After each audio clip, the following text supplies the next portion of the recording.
avivamento que diz a respeito sobre que Jesus vem.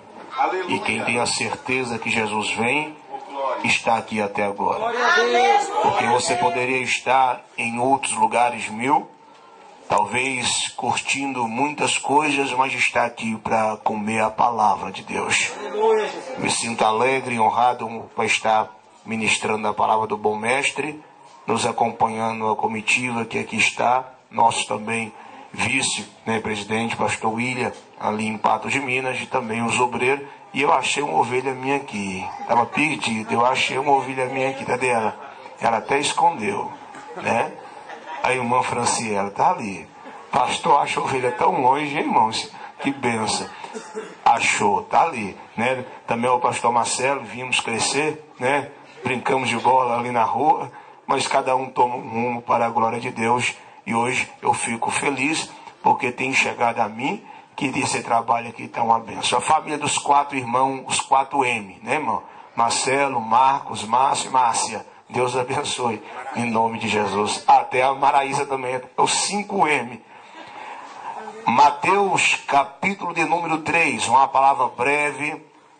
Eu sei que os irmãos já querem ir embora e o pregador sempre sofre no final, né? Então vamos embora comigo, você intercedendo por mim, eu aqui juntamente com os irmãos, e quero trazer uma palavra simples, direta e objetiva para a sua vida. E eu tenho certeza que nesta noite você não vai sair vazio.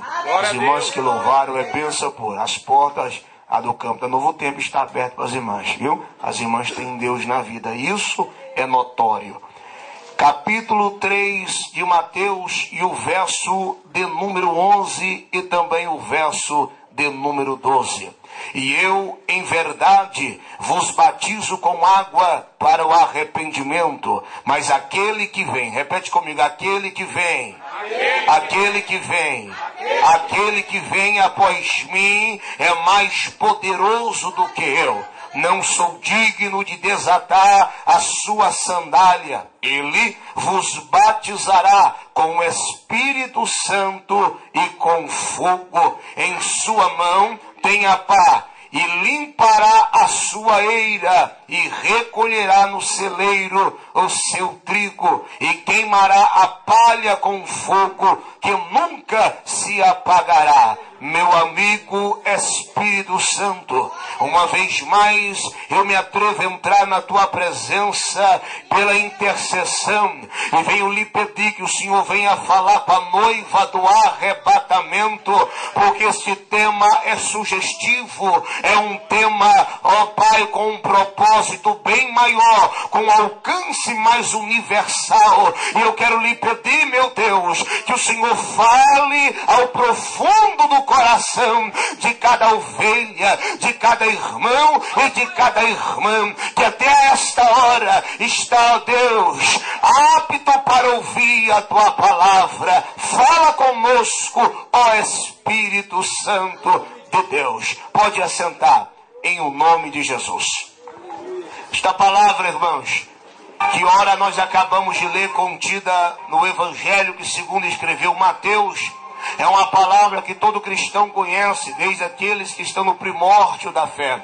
É uma palavra que vem trazendo um terremoto para mexer a nossa estrutura, desde quando a lemos, a estudamos e começamos a entender alguns pontos que nesta noite queremos expor pela bendita palavra, trazer uma exposição da revelação do Espírito de Deus. Mateus, ao escrever esse texto, Mateus nos leva para o livro princípio, o livro de Bereshit. Que livro é esse, pastor? O livro de Gênesis. E quando diz que ele vem, se ele vem é porque ele conhece. Se ele vem, quando se vai a um lugar é porque é convidado. Quando se vai a um lugar é porque ele tem um propósito maior para chegar àquele lugar. E Mateus, ao escrever este livro registrado, ele começa a dizer sobre a história de João Batista. Muitos, ao olhar para João Batista, têm uma visão singular de João Batista. Mas deixa eu transcorrer o texto rosto e lhe mostrar o pano de fundo que ora a Bíblia nos mostra. João Batista era filho de sacerdote. João Batista assumiria o ministério sacerdotal. Mas João Batista, como era filho de sacerdote, era acostumado a viver no templo, era acostumado a estar no templo. O seu pai, ele estava nas ordens que operava e ministrava o sacrifício sacerdotal entre as 24 turmas. E o pai dele, Zacarias, ali prestava sacrifício na hora da sua ordem, na hora da sua turma. Esse João Batista viu coisas horríveis acontecer com aquele Anás, com aquele Caifás. Ele viu coisas que traziam um escrúpulo para qualquer pessoa que visse. João Batista, quando vai crescendo, João Batista vai notando algumas coisas. E chega um momento que Deus leva João Batista, em vez de João Batista herdar as roupas sacerdotais, Deus leva João Batista para levantar o ministério no deserto.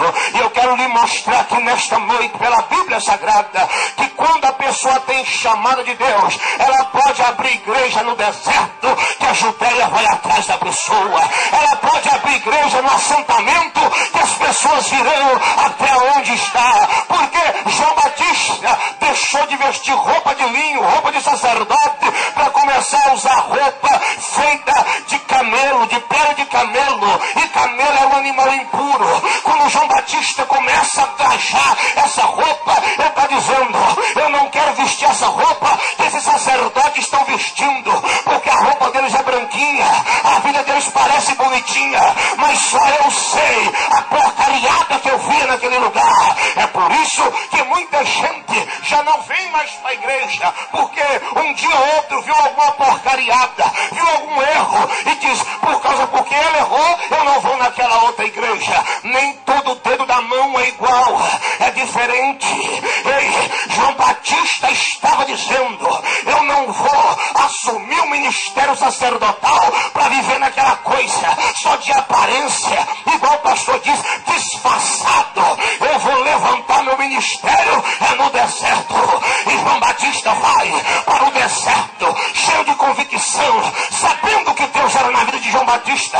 Quando João Batista vai, ele vai com a sua roupa de pele de camelo. Depois ele pega um cinturão e passa sobre ele. Mas o cinturão que João Batista usava não é esse cinto comum que ora nós usamos. O cinturão que João Batista usava, ele traçava toda a sua cintura e ainda trazia ligadura junto do seu peito, trazia ele diante de Deus. E quando João Batista usava esse cinto, ele estava cingindo os lombos com a verdade, com o cinto de Deus. João Batista, quando vai para o deserto, ele vai cheio de convicção, porque quem mandou João Batista ir para o deserto foi Deus. Há uma diferença quando você vai para o deserto sozinho e quando você vai para o deserto conduzido pelo Espírito Santo. Até Jesus foi para o deserto, mas para Jesus ir para o deserto, ele foi junto com o Espírito Santo. Porque a Bíblia diz que o Espírito de Deus o conduzia até o deserto. Quando nós estamos com o Espírito de Deus na nossa vida, até o deserto, Deus faz igual fez com Jesus. Faz igual fez também com Elias, que o anjo preparou pão para ele no deserto. A Bíblia diz também que quando Jesus está no deserto, depois que ele venceu a provação, as propostas de Satanás, os anjos de Deus vieram no meio do deserto e o serviram. Se você levar para dentro do original, fazer uma exegese bíblica, você vai ver que Deus colocou uma grande mesa no deserto e mandou os anjos do Senhor servir o Nazareno. Meu filho, minha filha, se Deus diz que é tempo de entrar no deserto, então entra no deserto tranquilo, porque quem te chamou é fiel, é fiel, é fiel para cumprir a palavra. João Batista está inaugurando o seu ministério no deserto. João Batista está ali no Jordão, batizando o povo. Porque quando o povo povo saiu do Egito, eles foram até o Mar Vermelho, atravessaram o Mar Vermelho, depois atravessaram o deserto, e ele chega diante do Jordão. Mas quando chega diante do Jordão, eles param, e quando eles param, João Batista vem com o seu ministério, recontinuando, dando continuidade o lugar que o povo parou. João Batista, quando começa a batizar o povo, a lavar, a purificar o povo, João Batista estava dizendo: eu não quero que você esteja a vida normal, igual aqueles sacerdotes têm, a vida suja, que não se lava, vai ter que descer no Jordão de Deus. E pessoas importantes sempre vão passar por lá também. Naamã passou lá, desceu no Jordão. João Batista está batizando, João Batista está pregando, e o irmão de Pedro, André, era auxiliar de João Batista, auxiliava no batismo, e pela noite André ia trabalhar na pescaria, pela manhã ele ia auxiliar João Batista, ele está auxiliando, ele está ajudando, e chega um momento que Deus começa a falar para ele: olha, João Batista, você é apenas a voz que clama em meio ao deserto. Eu aprendo que até Jesus, que é Deus, teve alguém na frente dele preparando o caminho dele. Agora tem muitos engravatados que batem o pé e dizem: eu faço. Se eu não pregar naquele avivamento, não tem poder. Eu nada. Até Jesus precisou de alguém que fosse na frente dele preparando o caminho. E para a pessoa preparar o caminho para você, ela não precisa ser melhor do que você. É o simples que prepara o caminho para você passar. João Batista era um trator de esteira que ia abrindo e preparando o caminho. E quando você nota, é que não temos tempo para expor a palavra, mas por que João Batista era a voz que clamava no deserto e era o que preparava o caminho? Por quê? Porque o caminho que Jesus ora ia passar, se você ler em Mateus, você vai ver que ele tinha altos, baixos, tinha pedras e tinha obstáculos. João Batista, a Bíblia diz, e ele vai trazer o outeiro e abaixá-los, pegar o monte, abaixar, planar ele, vai pegar o vale, vai levantar no nível certo os caminhos pedregosos, vai arrancar as pedras, vai preparar o caminho para o Messias passar.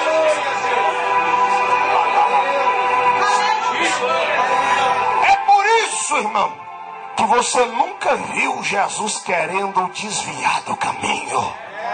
Por que, pastor? Porque o caminho dele estava preparado. Alguém foi na frente dele, preparando o caminho dele. Aí depois Jesus vem dizendo: eu sou o caminho, a verdade e a vida. Jesus não precisava de João Batista preparar o caminho, porque ele é Deus, mas ele gosta de cooperar com o homem. Ele gosta de deixar você ser importante no ministério da palavra, e é por isso que ele te dá autonomia para você preparar o caminho. Quando você vai a um lugar cantar, pregar, Deus está usando João Batista para preparar o caminho para você passar. Aí o pregador vem, prega, ganha alma, o cantor vem, canta e ganha alma, e ele quer bater no peito e dizer: não, filho, quem preparou o caminho é os locais. Quem foi atrás das almas é os que estão no serviço local, é o pastor, é o auxiliar, é as ovelhas local, é ele sim que vai ganhar galardão. Você só está cooperando para a manifestação da glória de Deus. E João Batista, o Senhor está dizendo, ele tem na sua mão o quê? Porque na sua mão, na sua mão, ele tem um machado. João batiza na mão dele tinha um machado. Me prova, pastor, prova, está na Bíblia. Porque diz assim: o machado já está posto na raiz da árvore. Se o machado está posto na raiz da árvore, é porque o machado foi feito para ficar na mão de quem? De João Batista. Mas a Bíblia diz: e Deus tem na mão dele uma pá. O machado é para nós, mas a pá é para Deus, porque é a pá que vai separar quem é santo e quem não é. É a pá de Deus que vai jogar uns no fogo. É a pá de Deus, e essa pá ele não empresta para homem.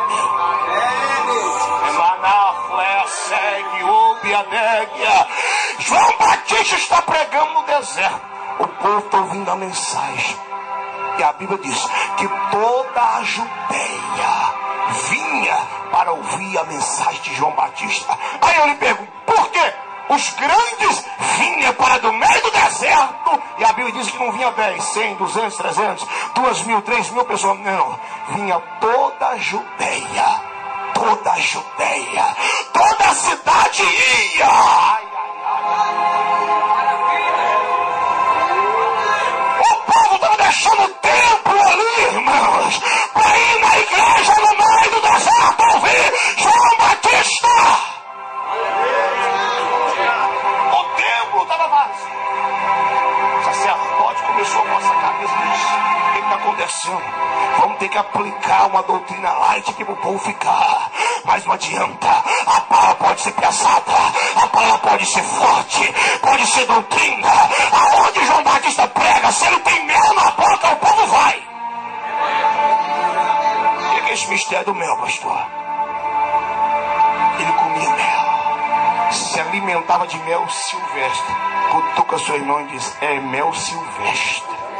Aparece em qualquer lugar, quando você menos esperar. Assim, e esse mel até em leão dá. Ei, Sansão matou o leão, e depois tem mel lá em cima. Aplicamos esse texto em ambas, em vastas áreas, mas deixa eu aplicar o sentido espiritual do texto. Para você comer mel, meu filho, tu tem que aprender a matar leão. E depois que tu matar leão, vai ter mel. Aí toda a Judeia vai vir te ouvir. Mas tem um João Batista que é covarde. Corre de leão, bate no peito e diz eu. Mas quando tem que lutar, ele não luta. Não briga por causa da ovelha. Ele, Davi, fez o quê? Matou o urso. Acabou com tudo. Acabou com tudo. Só para defender as ovelhas. Ele está pregando. O povo está chegando. E no meio daquele povo, a Bíblia diz que Jesus sai da Judeia e vai então até Jesus. Ai, Jesus do céu. Até Jesus saiu da Judeia para ir ouvir aquele pregador de palavras duras. Até Jesus saiu de lá para ouvir. A qualquer dia, a qualquer momento, meu filho, sai um pouco da Judeia e vai para o deserto ouvir a palavra de Deus que usa a boca do João Batista. Chegando lá, e a mensagem de João era: a qualquer dia, a qualquer momento, vai ter um aqui, que quando eu batizar ele, vai ter sinal, a pombinha vai descer sobre ele, e aquele a qual a pombinha descer, este sim é o Filho de Deus, é o Messias. Aí o povo cutucava, ria e disse: o homem tentando pregar, se emocionar que a multidão está delirando. Aí um dia o João Batista está pregando. Jesus chega. Jesus entra na fila para esperar a vez dele. Camaio sobe a neve. Jesus chega na fila. Soube esperar a hora dele. Cutuca esse irmão que está cochilando aí, bem no meio da costela, sem machucar. Fala: até Jesus soube esperar a hora dele. Até Jesus soube esperar a hora dele. Fala assim, então, fala, vai, assim, cutuca do outro lado dele assim. Então, para de murmurar. Espera a hora de Deus na sua vida. Quem espera a hora certa Quando Deus te trazer a sua vitória, vai trazer no meio da multidão. O Jesus que foi desprezado na Judéia, o Jesus que foi desprezado na Judéia, agora está sendo honrado no deserto. Jesus está sendo honrado no deserto, de frente do Jordão, no mesmo lugar que um dia Elias e Eliseu também passou. E agora Deus está honrando o filho dele diante do Jordão.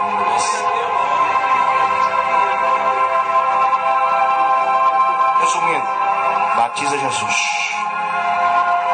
ele fica de pé, a pombinha vem. Eu sabia que a pombinha fica 30 dias no ninho com seu filhote? Eu sabia que a pombinha mede aproximadamente 30 centímetros? Jesus, 30 anos, começa o ministério dele. A pombinha vai vir. Pousa, repousa nela, não para. Repousando 7 vezes, recebendo o Espírito de Deus que Isaías profetizou.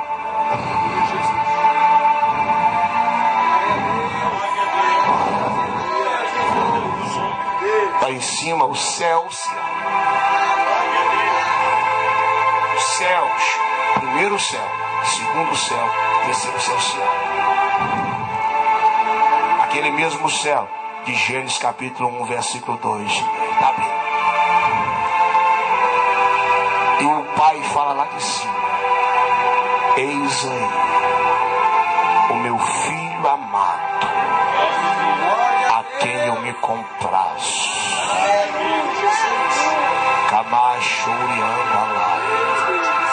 João Batista não resiste tanta presença que chega até a dizer que ele não era digno de tirar a sandália dos pés de Cristo. Por quê, pastor?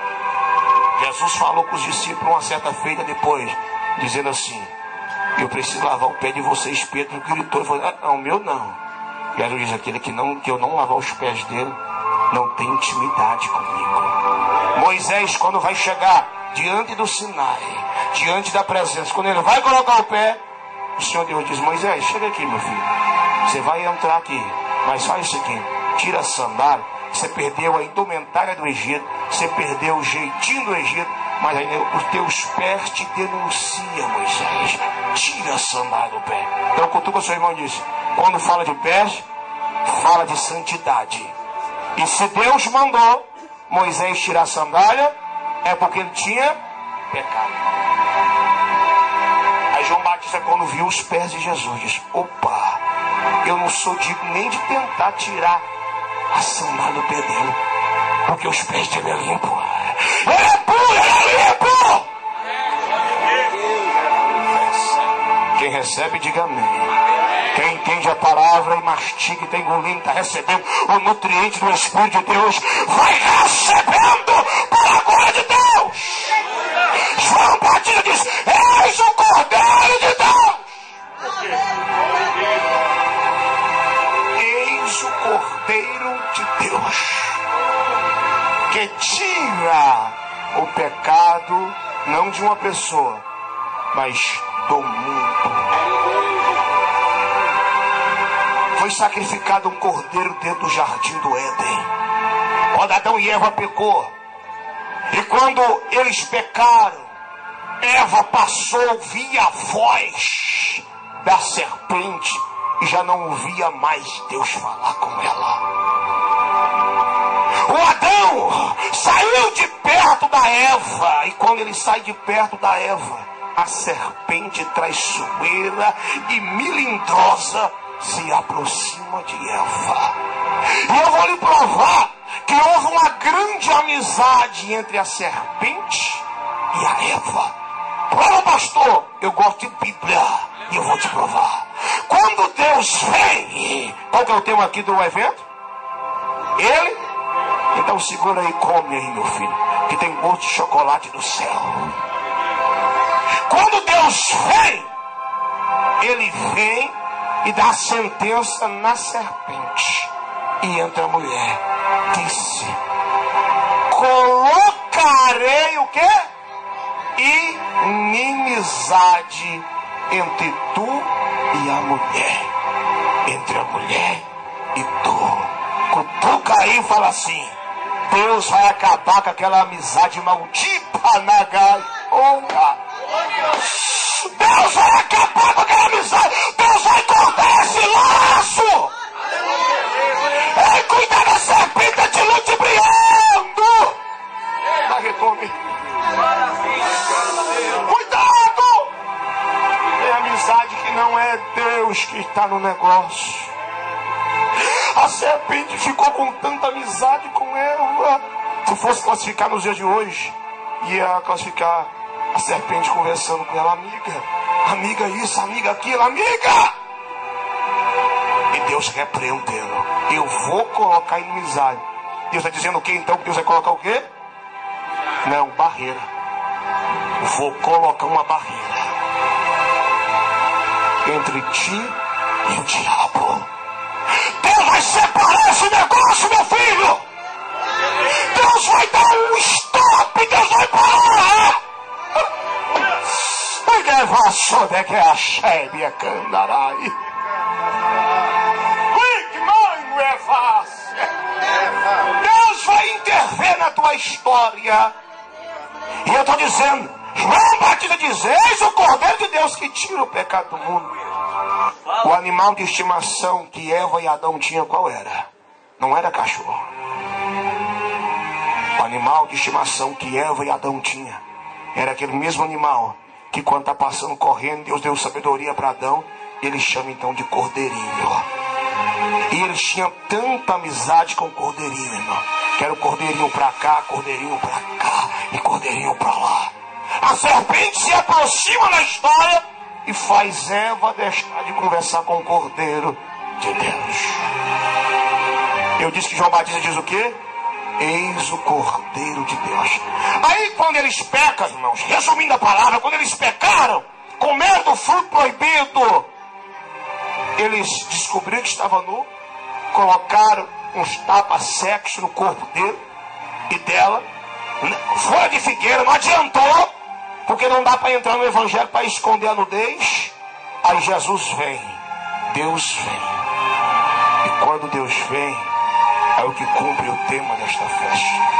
Ele vem, Ele vem, Ele vem. Quando Ele vem, irmão, Ele vem na entrada do Éden, na viração do dia. Por quê, pastor? Porque Deus não vai deixar a noite entrar sem Ele estar segurando a sua mão, te acompanhando no jardim. Tu não vai passar essa noite de provação sozinho, porque Deus deixou a sua glória lá na eternidade e veio para entrar no Éden, para andar com você. Vamos aqui entender quando Deus vem? Ele deixa.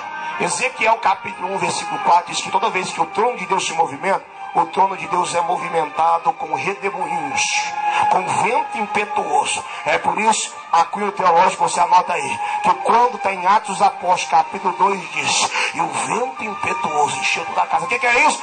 Deus estava movimentando o trono dele, chegando dentro da igreja. Deus estava vindo.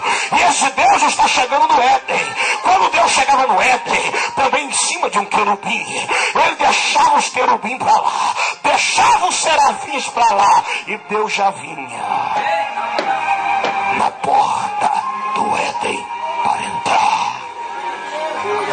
Antes de Adão pecar, quando Deus chegava na porta, antes de entrar no Éden, Adão já recebia Deus com glória a Deus, com aleluia, com alegria, com graça. Vem, Senhor, entra na casa. Antes era Deus que vinha para o culto. Hoje, depois do pecado, é nós que vamos ao culto para encontrar com Deus. Deus vinha! E quando Deus chegava, Adão sempre recebia Ele. Deus tinha tanto prazer, tanto desejo de vir no Éden para enxergar Adão, para conversar com Adão, para ter conversas reveladoras com Adão, que quando Deus vinha às 6 horas da tarde, parava na porta do Éden. Adão recebia e entrava. Mas aquele dia que Adão pecou, Adão não recebeu Deus na porta da sua casa. Apocalipse 3 diz: eis que eu estou a... Você não entendeu? Eis que eu estou a... Quem está na porta é porque está de... Deus estava do lado de fora, querendo entrar no Éden, aquilo que ele fez, aquilo que ele criou, aquilo que ele projetou, aquilo que ele plantou, aquilo que ele selou. O Deus que fez é igual pedreiro, irmão. Transforma, trabalha, constrói, faz cada mansões abençoadas, e ele tem que pedir para entrar. A Bíblia diz, Jesus disse: meu pai é o agricultor. O pai cuida, o pai faz tudo. O pai plantou o jardim, o pai está entrando no jardim. E quando ele vai entrar no jardim, irmão, ele tem que bater para entrar. Eis que estou à porta e bato. Quem ouvir? Adão ouviu ou não? Adão ouviu ou não? Deus chegou, e a Bíblia diz lá no capítulo 2, capítulo 3: e ouvindo Adão a voz de Deus ecoando entre o jardim, teve medo. Então ele ouviu. Tem gente que ouve, tem gente que chega perto da porta, mas tem gente que não abre a porta. Adão ouviu Deus falando, Adão ouviu a pregação de Deus, mas Adão, quando viu que era Deus que estava falando, o que ele fez, irmão? Ele se escondeu. Aonde? Entre as árvores.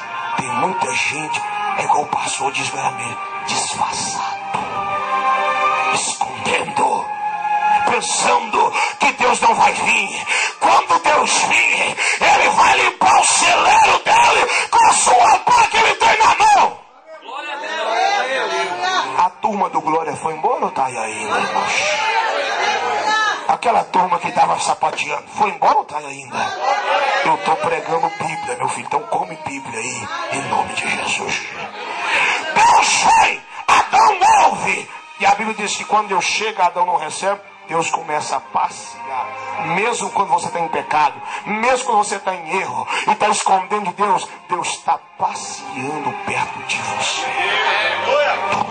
Em prova, pastor, provo. Elias entrou para dentro da caverna e se escondeu. Está lá dentro, está fechado. Veio fogo, veio vento, veio terremoto, mas ele não saiu. Aí o que aconteceu? E vinha o Senhor passando. O Senhor passava por ali e disse: Elias, sai para fora. É a mesma coisa de Deus, recebe quem tinha. É a mesma coisa de Deus falar: Adão, aonde tu está, Adão? Aonde você está, Adão? Ele diz: eu me escondi. Tem gente que para de vir nos cultos, irmão, é porque tem algo errado na vida dele. Aí ele tem medo de vir e sabe que Deus fala, e sabe que Deus revela. Mas eu quero te dar uma resposta boa. Deus veio no Éden da sua vida espiritual, não para te jogar fora, pastor, mas Deus não jogou, jogou. Deus entrou no Éden, viu o erro, viu a falha deles, mas Deus não acusou eles. Deus fez o quê? Matou o cordeirinho de estimação de Adão e Eva. Então aquilo que eles mais amavam foi o que Deus tocou. Pegou o cordeiro, matou o cordeiro. Prova, pastor, prova. E Deus fez roupa de pele de cordeiro e vestiu Adão e Eva. Morreu ou não morreu o cordeiro, irmão? Mas a Bíblia diz que o cordeiro ressuscitou. Quem pegou? Quem pegou? O cordeiro ressuscitou. Esse cordeiro, aí Abraão vai dizer, subindo com Isaac para o monte, Isaac diz: papai, aonde está o cordeiro? Aí nós lemos, diz aqui, cadê aquele cordeiro? Não, irmão. Cadê o cordeiro do Éden? Aquele cordeiro que era amigo de Eva, de Adão, amigo da noiva. Cadê o cordeiro? Aí Abraão